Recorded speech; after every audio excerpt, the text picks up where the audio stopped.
حق بیان، ورنہ کتابیں پڑھنے کہاں دیتے تھے، صحیح بخاری اٹھانے کہاں دیتے تھے. ایک کتاب ہے ریسرچ فرام سنی بکس، یہ ہم نے 2002 میں بہت بھاری کتاب ہے، تقریباً اس کے 2000 یا 1500 صفحے ہیں، پنڈی کے ایک بندے نے لکھی تھی کسی وہابی کے جواب میں، جب شیعوں کو کہا گیا تھا یہ کافر ہیں تو انہوں نے پھر اس میں جواب لکھی تھی، اس کا جواب آج تک نہیں آیا، اس پہ پابندی لگ گئی، پاکستان میں یہ کتاب نہیں چھپے گی. ریسرچ فرام سنی بکس، اردو میں نام تھا تحقیقی دستاویز.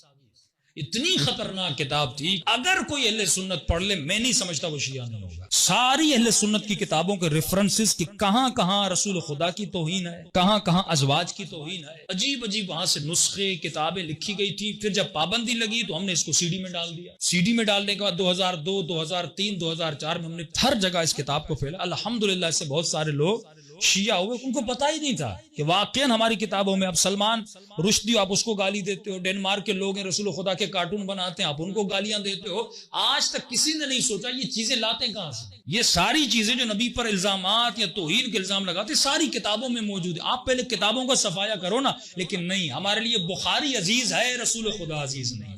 ہمیں مسلم کا احترام ہے، بخاری کا احترام ہے. ہم کلینی کافی اس میں بھی خود بہار الانوار میں کچھ ایسی روایات ہیں جن میں مولا علی کی توہین ہے. ہم یہ نہیں کہتے ہماری کتابوں میں نہیں ہے، موجود ہیں. اور ہمارے ہاں سب سے پہلے جس نے یہ علم بلند کیا تھا وہ آیت اللہ طباطبائی صاحب تھے. یعنی ہمارے حوزے میں بھی اختلاف تھا کہ آپ کی کتابوں میں جو ایسی روایات ہیں جس میں توہین اہل بیت ہے ان کو نکالا جائے. پھر بہار الانوار کا بھی ایک آیت اللہ محسنی جو افغانستان کے تھے، مرحوم ہو گئے، انہوں نے بہار کا ایک خلاصہ لکھا. وہ روایتیں انہوں نے نکال دی جو ضعیف تھی یا جن میں خدشہ تھا اہل بیت کی توہین ہے، بہار کا خلاصہ بنایا. وہ بھی ابھی چھپ چکا ہے، ایران میں بھی اردو میں شاید نہیں چھپا. تو ہمارے ہاں بھی ایسی چیزیں تھیں، لوگوں نے صفایا کیا. اور سب سے بڑی بات کہ ہم نے آج تک نہیں کہا کہ ہماری کتابیں صحیح ہیں.